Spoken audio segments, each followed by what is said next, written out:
Mars, the red planet, fourth rock from the sun. For centuries, we humans gazed at our neighbor and imagined an alien world.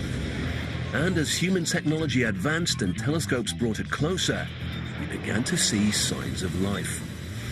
As the 20th century began, mainstream credentialed astronomers were looking at Mars, thinking that they saw evidence for a society, a civilization on the red planet. We Earthlings braced for contact.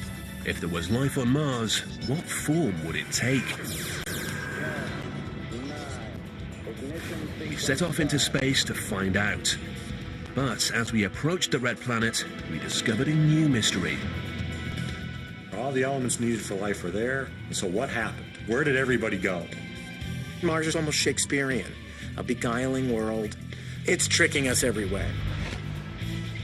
Is Mars dead or alive? Some people think the planet was home to an ancient civilization. There was at one time intelligent life on Mars, and they built something. But hard evidence continues to elude us. If there's life there, we'll find it. Across the globe, the race is on to make the greatest discovery of all. We're joined by skeptics and believers alike as we try to determine if there really is life on Mars.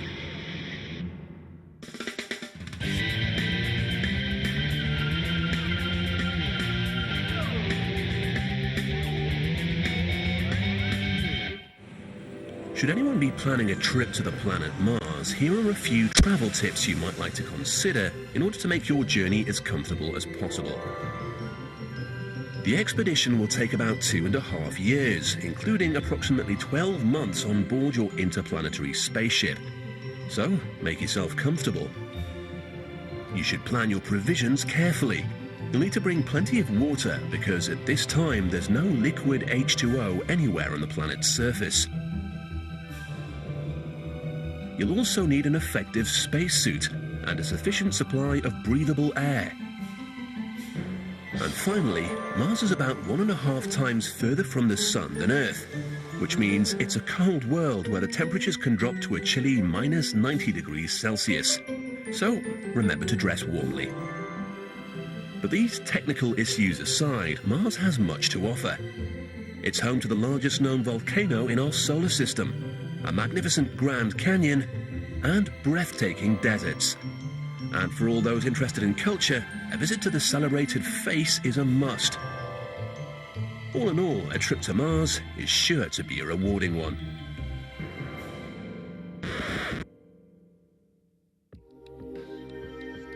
In fact, without ever stepping foot on Mars, we know a lot about this distant planet. But what we don't know is whether or not it contains life. When the first astronauts eventually do arrive on Mars, who or what will they find? Will aliens be there to greet them? Or will there be nothing at all? The question of whether there's life on Mars is a fundamental one, because it's synonymous with the question of whether or not we're alone in the universe. If we go to Mars and find evidence that there was life on Mars or is life on Mars, then we'd be able to say that in our own solar system, life appeared twice. And I think that would be convincing evidence that the universe is full of life. Discovering life on Mars could also reveal a lot about our own existence. We have one kind of life adapted to one planet, even with all of its diversity. So looking at the way other planets may have given rise to a phenomenon that we would recognize as life can enable us to understand our own kind of life in a deep and fundamental way. The stakes are high in the game of life, and Mars may hold the key. If we're going to find proof of life on Mars, we're going to have to go to Mars to get it. But getting to Mars isn't easy. The Apollo astronauts took about 2 days to get to the Moon. A journey to Mars one way would take roughly 7 months. Mars takes about twice as long to orbit the Sun as the Earth, so a space mission would have to plan departure when the two planets are close. And the challenge of bringing a mission back is incalculable in its complexity. Just one of the reasons no manned mission has ever been attempted. But that's exactly what Dr. Robert Zubrin of the Mars Society wants to do. Zubrin is an astronautical engineer with 15 years' experience in the space industry. He's been planning a trip to Mars for the last 2 decades, and he's come up with a novel way to do it. If we want to go to Mars, we need to travel light, live off the land. What makes a Mars mission so prohibitively expensive is the amount of mass, mostly rocket propellant, that would have to be sent there and back. But Dr. Zubrin's plan is to take only enough supplies to get there, then make the rest on the planet itself. There's 3 things we want to make on Mars. First, most importantly, propellant. After that, water.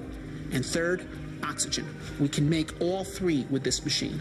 Here's how it works. The Martian atmosphere is 95% carbon dioxide gas. We pump that into the reactor. We mix that with a little bit of hydrogen. You can make that reaction produce either methane or carbon monoxide or any mixture of the 2. And water. The methane and carbon monoxide mixtures can be used as rocket propellants for the return trip to Earth. The water, we could keep the water and drink it, or we could electrolyze it into hydrogen and oxygen. The oxygen that comes off, we could use as breathing oxygen, we could use as rocket propellant oxygen. That's how the machine works. It makes your fuel, it makes your oxygen, it makes your water. That means there's enough room on the spaceship for food. It looks simple, and it's not just theory. Working with simulated Martian air, Zubrin has spent years testing and refining this technology. This is a subscale methane, carbon monoxide, oxygen rocket engine. It all works. It works great. These are great propellants. We start them right up with a spark plug time after time. Despite Zubrin's work, current thinking is that it's too expensive and too dangerous to send a manned mission to Mars. Instead, the international space community has deployed a range of unmanned robotic explorers on and around the planet. But Zubrin points out that using robots to do field research leaves a lot to be desired. Okay, we can send robots to Mars, and I support sending robots to Mars. I think we ought to send a lot more robots to Mars. Okay, robots can make all kinds of discoveries. They can give us all kinds of data. They can image the surface of the planet and possibly identify interesting targets for exploration. But they won't tell us the answers that we need to know. They won't tell us if there's life on Mars. So what does Zubrin think about the possibility of life? I think that a naturalistic view of the universe would suggest that the Earth is not special, and that if life can evolve here, it could evolve elsewhere where environmental conditions are similar. And if there's life there, we'll find it. But there could be an easier way to find out. In fact, the answer could already be right here on Earth. Every year, hundreds, maybe even thousands of aliens come to our planet. Most arrive quietly and go unnoticed, but some enter the atmosphere in a blaze of glory. These aliens are meteorites. For centuries, these rocks from the sky were treated as curiosities, and often ended up in local museums or private collections. But the information meteorites contain is so valuable that these days the scientific community sends search parties to find them. Meteorites fall randomly all over the Earth, but one of the most popular hunting grounds is Antarctica. Every year, scores of scientists risk their lives and head to the frozen continent. There, they conduct systematic grid searches of the icy landscape, looking for telltale dark shapes against the blue-white of the ice. It was on an expedition such as this that one particular meteorite was found, one that shook the scientific community to its core. The Discovery team sent it to a special facility at the Johnson Space Center in Houston, where NASA keeps its aliens. This is 84001, also known as the Allen Hills meteorite. The strange green rock was kept under strict quarantine. It was processed, examined, and rigorously interrogated for information about its home world. And although it took 10 years, investigators finally learned the truth. This rock came from Mars, and it had a secret to tell. Today, Rock 84001 speaks to us across all those billions of years and millions of miles. It speaks of the possibility of life. The best evidence of life on Mars may not be hidden deep within alien rock at all. There are some people who believe that a vital clue is staring us right in the face. Richard Hoagland has dedicated his life to examining imagery transmitted to Earth from various Mars orbiters, surveillance systems that have circled the red planet for over 30 years. In the first pictures that the 1976 Viking orbiters sent back from the planet's surface, Hoagland saw something incredible. I looked at this and it was like, oh my God. This thing had symmetry, it had proportion, it looked like a statue. Hoagland is referring to this remarkable image, a face-like structure the size of several city blocks. And that's not all Hoagland thought he saw.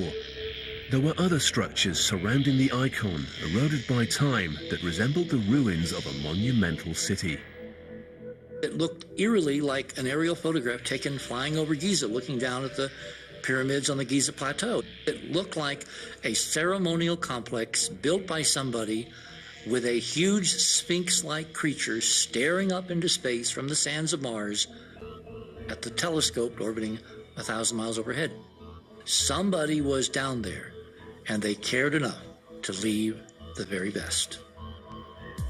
Over the years, Hoagland's theory has raised a few eyebrows.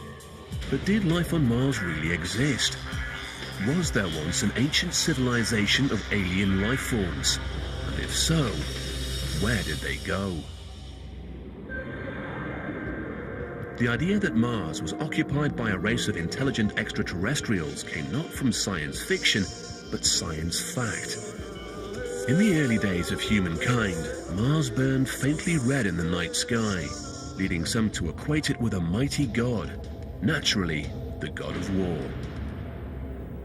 But then astrologers, using a new contraption called the telescope, determined that some of the lights in the sky could in fact be planets, much like our own. And that meant there might be other civilizations and other life forms out there. The reason Mars became the star attraction was thanks to an Italian astronomer named Giovanni Schiaparelli. In 1877, Schiaparelli trained his telescope on the Martian surface and observed the existence of what he called canali. By this, he meant natural channels, but due to an unfortunate translation, channels became canals, which implied man-made structures. The word canal, now applied to Mars, immediately sparked the public imagination. If there were canals on Mars, especially ones big enough to be seen from Earth, then extremely intelligent beings must have built them. The rumor was dramatically compounded by an American astronomer named Percival Lowell. Lowell was a highly respected man of good society who had a profound love of astronomy. He developed a fascination with the canals of Mars and would sit up through the night observing the red planet. And what Lowell thought he saw there was a dying world crisscrossed by constructed waterways. Perhaps, he wrote, creatures short on water have built an irrigation system that circled the planet. By the turn of the 20th century, the idea that Mars was occupied had been taken up by mainstream media. In 1911, the New York Times proclaimed, "Martians build 2 immense canals in 2 years." Martian civilization was generally perceived as being more advanced than ours, but each Earth-bound nation also projected onto Martian society the visions and fears of its own future. In this 1924 movie from Russia, for example, Mars was portrayed as going through a proletariat revolution and ending up successfully communist. But many people thought that Mars was dying, and some believed it was only a matter of time before the Martians would try to contact us. In fact, some people thought they had, using another new technology. This is Seth Shostak. Go ahead, caller. Indeed. Radio. When those cameras Astronomer Seth opened up Shostak explains. We didn't see anything except what looked like. It goes right back to those early radio pioneers, and none so directly as to Nikola Tesla. One of the most brilliant electrical engineers of all time, Nikola Tesla was the first person to claim that someone from beyond this planet was trying to get our attention. In 1899, Tesla was experimenting with an electric invention that essentially acted as a large antenna when he noted something strange: repetitive signals substantially different from those he'd noted from storms and general Earth noise. And it's only natural to imagine that he would ascribe this to some sort of intelligent beings, because as far as Tesla knew, only transmitters could make radio sounds. So he naturally assumed that if he heard something, somebody was broadcasting it. Tesla was probably mistaken, as Shostak often gets to explain on his weekly radio show. Oh, that wasn't your question? Well, we don't know for sure what Tesla heard, but most likely it was something that we call whistlers. These are just distant thunderstorms, lightning discharges that produce natural radio waves that get distorted by the atmosphere as they propagate around the Earth and make a sound that kind of sounds like a whistle. Modern science may have an explanation for the signals, but in a way Tesla was ahead of his time. The idea that you could send signals from one planet to another made sense and inspired subsequent radio enthusiasts to listen out for signals from outer space. But if there ever was a message, it seems we humans didn't get it. At which point, the Martians turned nasty. Ladies and gentlemen, we interrupt our program of dance music to bring you a special bulletin from the Intercontinental Radio News. In 1938, Mars attacked. In fact, it was an imaginative radio play based on the H.G. Wells book War of the Worlds. But many people believed it and thought that Earth was under imminent threat from aliens. And sure enough, Martians appeared from the skies and landed in our movie theaters. Although they came in a bewildering variety of shapes and sizes. They were armed with laser guns, vaporators, evaporators, death rays, and deadly kisses. They wanted gold, weapons, Earth women, and human blood. And they were very rarely friendly. Before long, real flying saucers were being reported everywhere, from San Francisco to Timbuktu. And the phenomenon of alien abductions was born. The world, it seemed, was crazy about extraterrestrials. But this leap in popular imagination actually paved the way for mankind to take a scientific leap.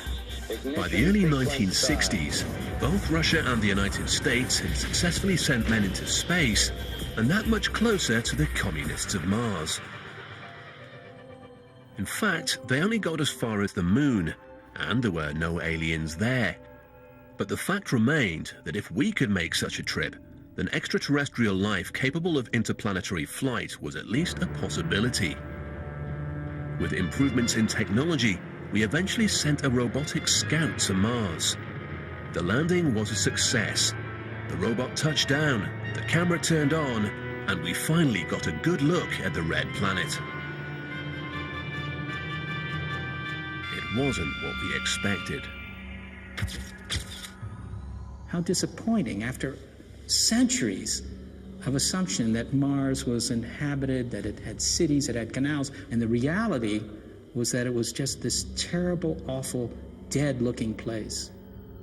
After years of speculation, it appeared that Mars was dead. But is this true? Mars may be unoccupied now, but if we're to believe Richard Hoagland, the planet once hosted a magnificent civilization. Hoagland is the principal investigator of the Enterprise mission, a loose collection of scientists, researchers, and Mars enthusiasts who've spent years trying to prove this extraordinary theory. As Hoagland explains, the rationale behind their belief is simple.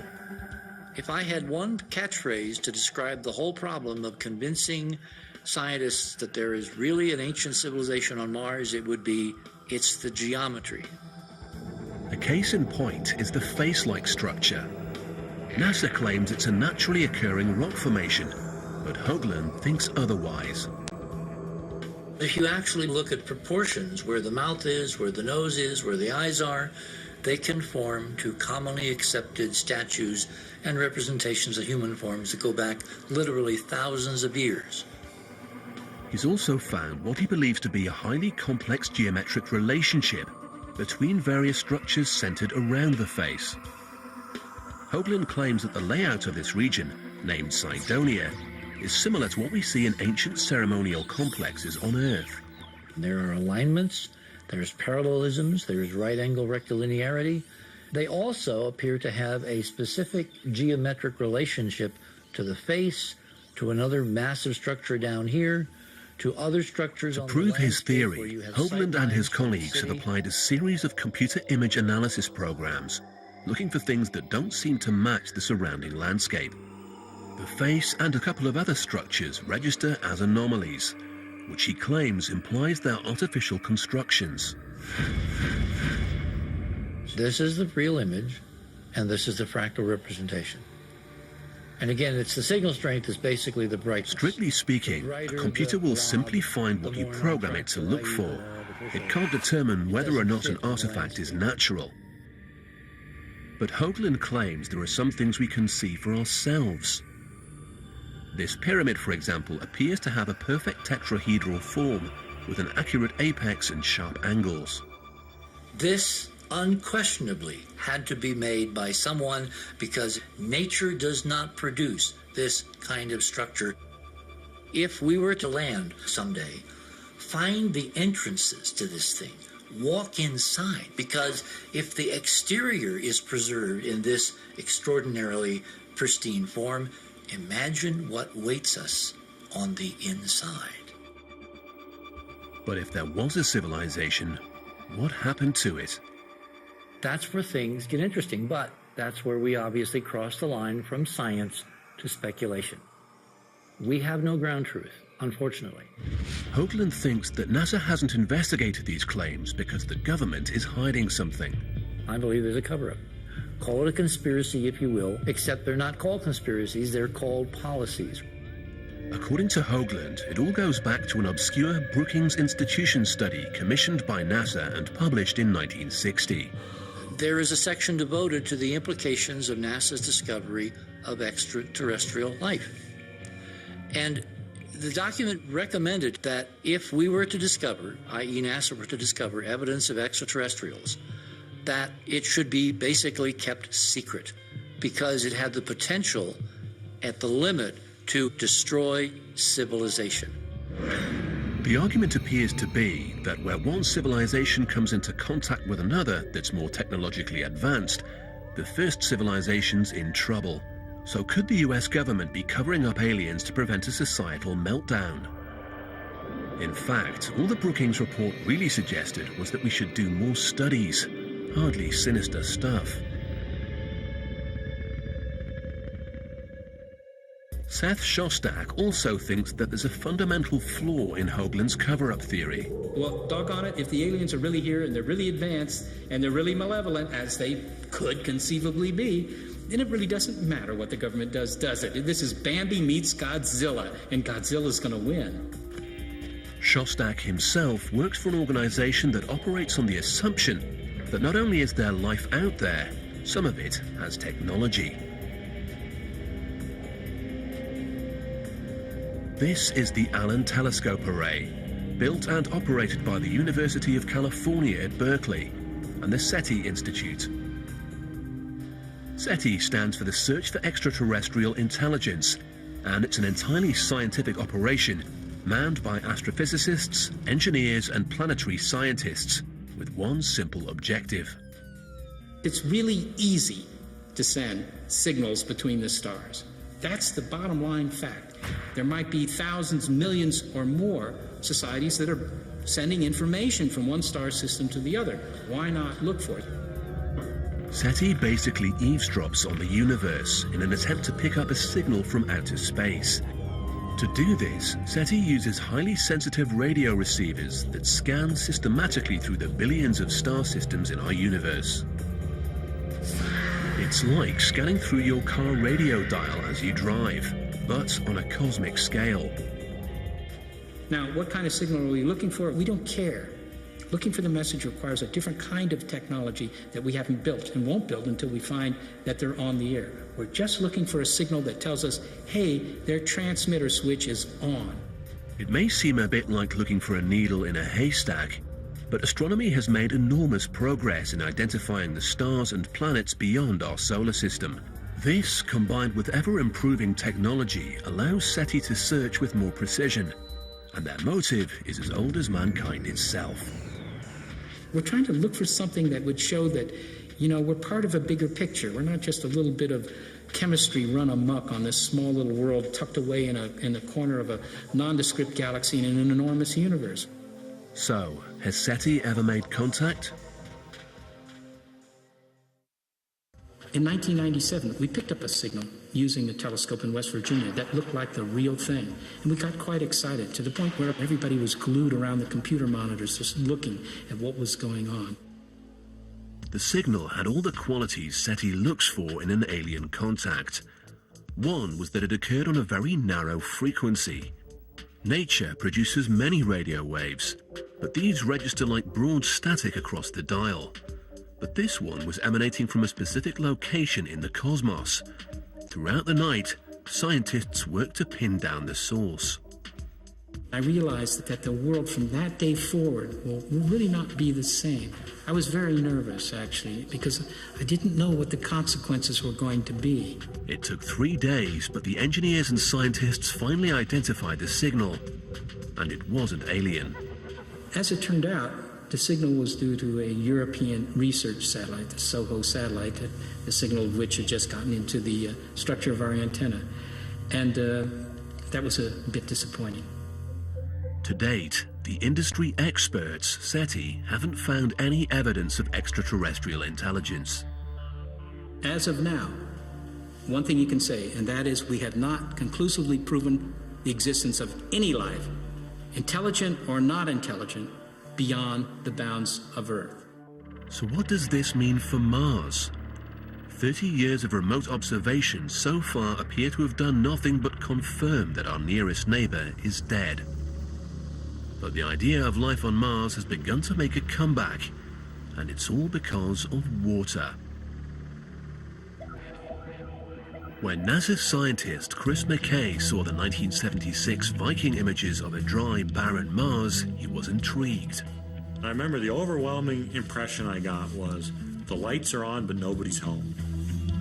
What McKay is referring to is what he poetically calls the ghost of water past.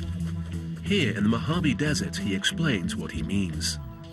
There's no water in this lake bed now, but the geology, the surface of the ground, shows evidence that there was water here. And that's what we see on Mars. We see dry lake beds. We see river beds that have no water in them, but clearly did at one time.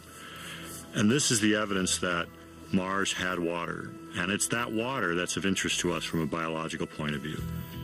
The Mojave actually gets more than 12 centimeters of rain a year. But Dr. McKay uses this desert as a near waterless zone in which to conduct experiments relevant to his theory about Mars. And it seems that life can thrive in these conditions.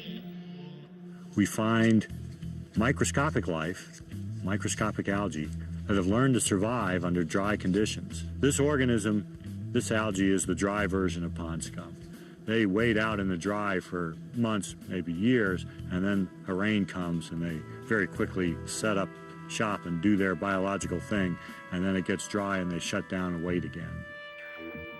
Dr. McKay isn't claiming that Mars is populated by desert algae, but he thinks the odds are in favor of past life.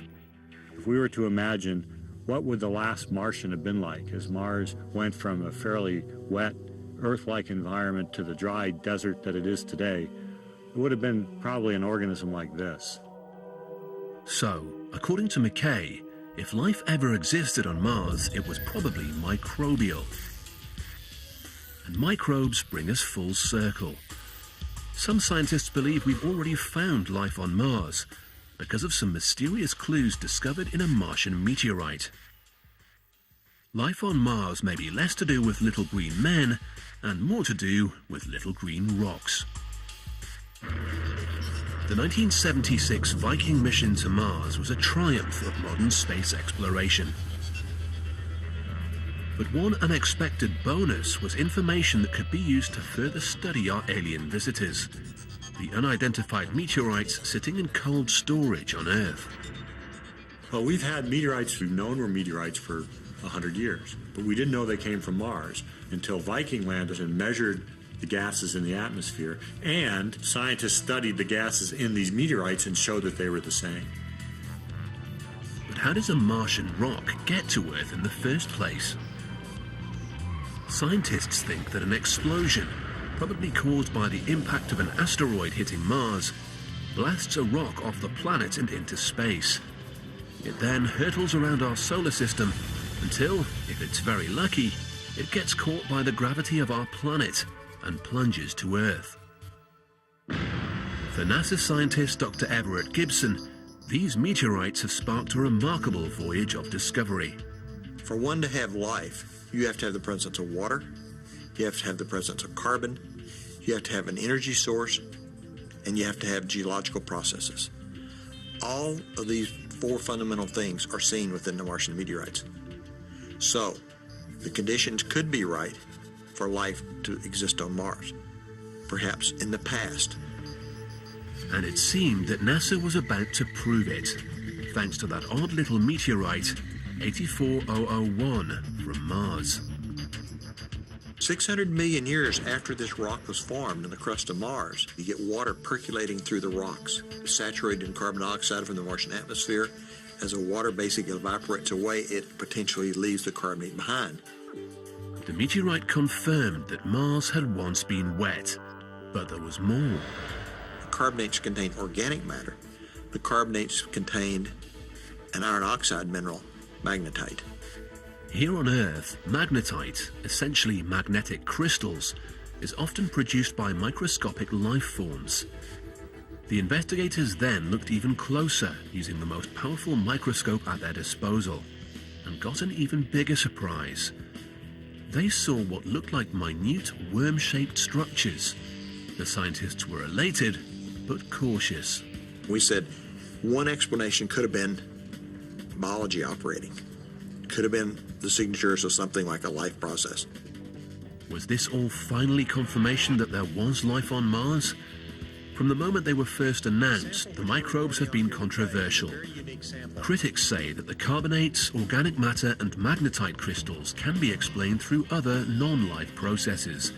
And many people believe that the worm-like structures are actually clumps of a coating material used to examine the sample in the laboratory. Others point out that the rock could have been contaminated at any time during the thousands of years it was lying around here on Earth. But nonetheless, the possibility of ancient Martian bacteria has reinvigorated the theory of life on Mars. If, once upon a time, Mars had been warmer and wetter and had some early form of microbial life, did it survive, thrive, and grow up to build complex structures? It's a nice idea, but it seems unlikely, especially when you consider that conditions on Mars are dry, radioactive, and extremely cold. It's often suggested that surely nothing could survive in this hostile environment. But perhaps we've been underestimating the nature of microbial life. Astrobiologist Penny Boston is searching for life on Mars by dropping deep into this heart of darkness. This is a lava tube, a subterranean cave formed by underground lava flows during a volcanic eruption thousands of years ago. And Boston has an unusual objective. Sometimes they're in crevices, sometimes they're kind of hard to see.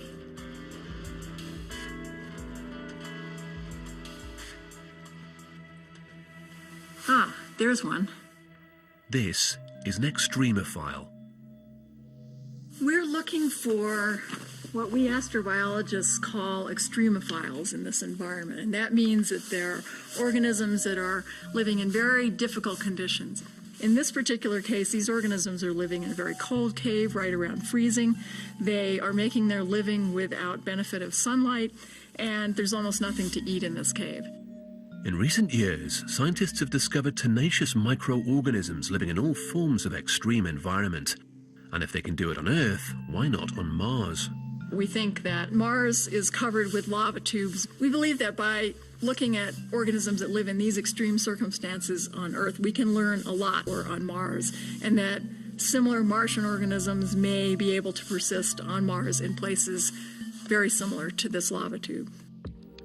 To find out, Dr. Boston has created her own little Mars environment biospheres.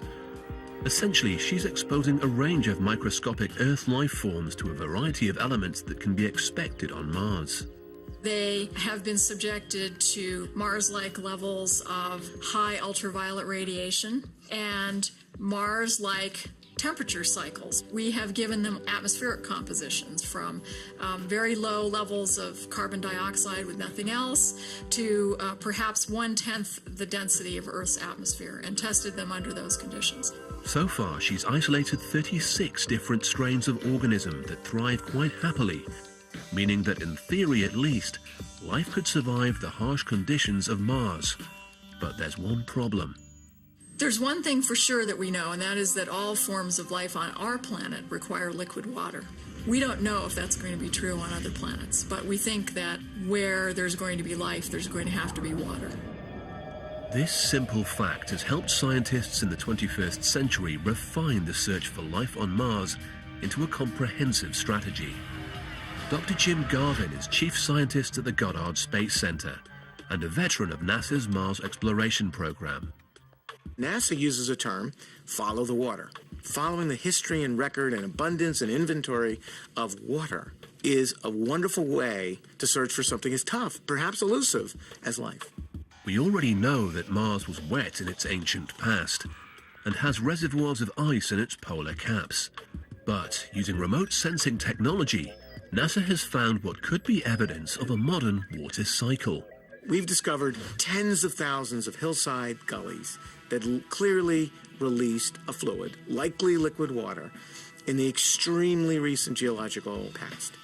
Scientists have also discovered that Mars has a vast underground reservoir of ice, spanning about 30% of the planet.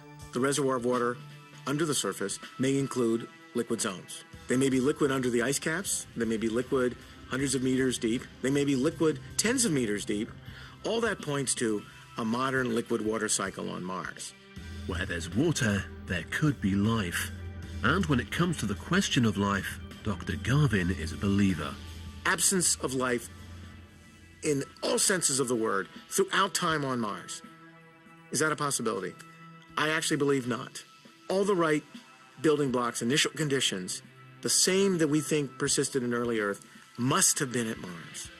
So, the tale of two planets. Where do they diverge? This is what drives the international space community to take aim at Mars.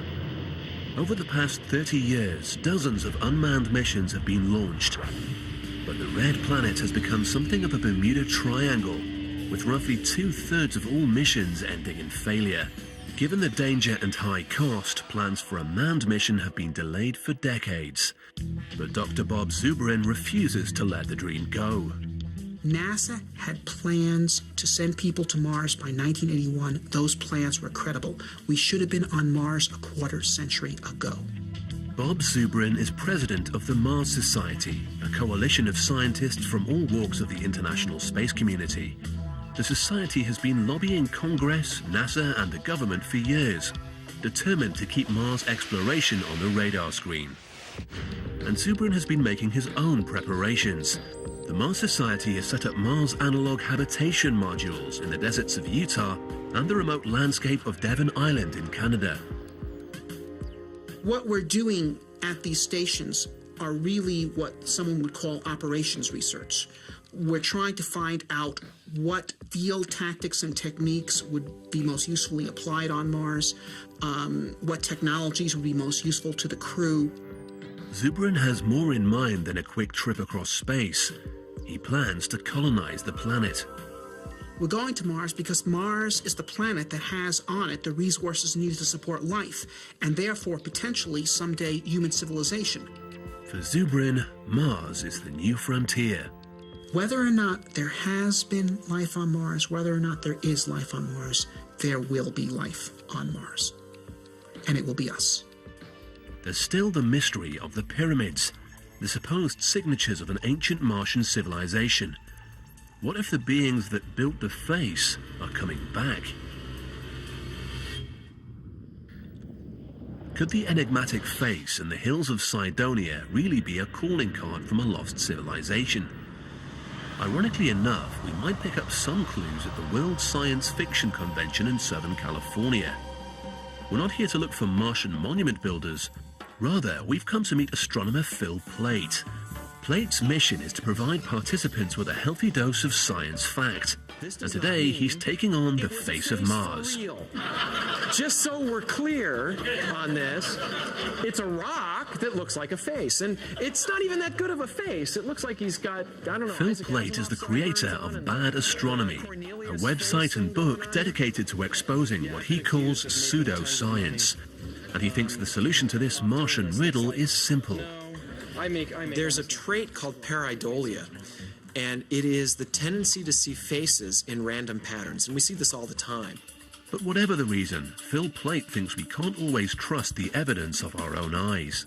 Our brains don't like random patterns. They want to find some sort of real pattern in the noise, in the randomness, even if it's not there. And so you can just take a collection of dots and you might see a head, or you might see Jesus in it. But that's just your brain trying to find a pattern desperately in something that is patternless. If we take a closer look at the Martian terrain, it appears to be covered with faces. But Plait insists they're just face-like patterns, not monuments to ancient civilizations. But Richard Hoagland, the leading advocate for the theory of monuments on Mars, has countered this argument for years. He insists his theory is based on more than just a pretty face.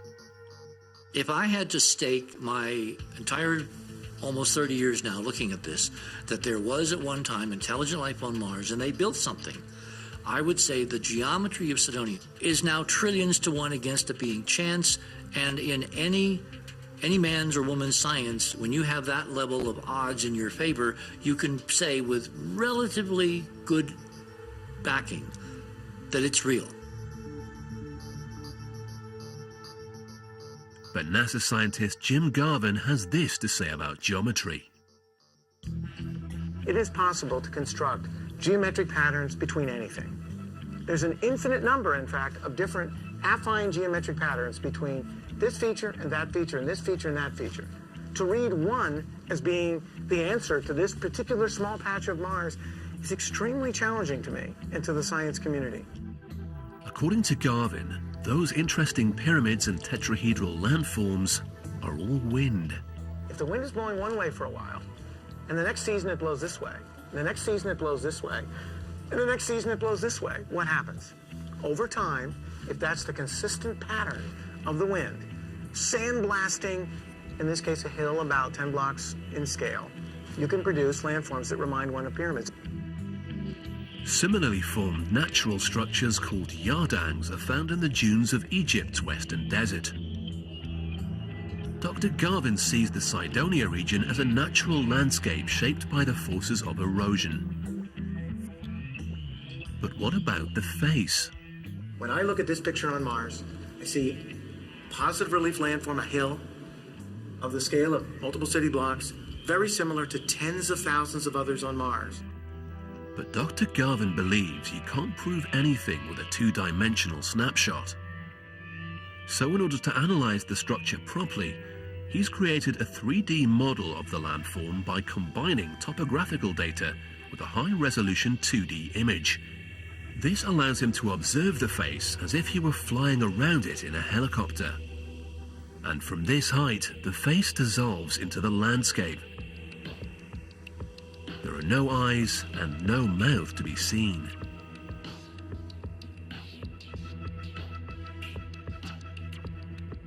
There's a lot of different interesting ways to look at this feature. The simplest way is the natural way. And that's always worked well in science. Some people wonder why NASA doesn't just send one of its robots to investigate. But considering the enormous cost and the physical challenges of dropping a priceless asset such as a Mars rover, all targets need to be chosen with careful consideration on the basis of scientific priorities. Why would we consider this a first priority? And that's the question I leave you with. We're looking for our origins in the history of life in the universe. And there is no evidence that that has a bearing on that question today. Some people will continue to believe in the magic of ancient monuments, while others stick with the proven world of modern science. For centuries, the red planet has kept us guessing. I think odds are we won't find life. There's no evidence, so I'm not going to bet my house either way. The desire to know if there's life on Mars is so strong because it affects our own place in the universe. We live in space as small, minuscule amounts of the matter that is the bigger space. The more we understand the history of life in this solar system, in this universe, the more we understand our own life and our own destiny. It's been 30 years since a human last set foot in another world. If space exploration is to become a reality, not just of the past, but of our future, perhaps it's now time to set our sights on Mars. There's some moments in history where you have the capability of doing something important, and I think that this generation has the capability of finding out whether we're alone or not. It's something we all need to know. If we search the universe and we find no evidence of life, we should start taking seriously the possibility that life on Earth is unique, really unique, and that in a very real way, the contribution of Earth to the rest of the galaxy, to the rest of the universe, may be life itself. Perhaps even our worst Martian nightmare is better than finding out that we really are alone in the vastness of space. But if life does exist elsewhere in the universe, our best hope of finding it remains with the red planet, the remarkable neighbor that we call Mars.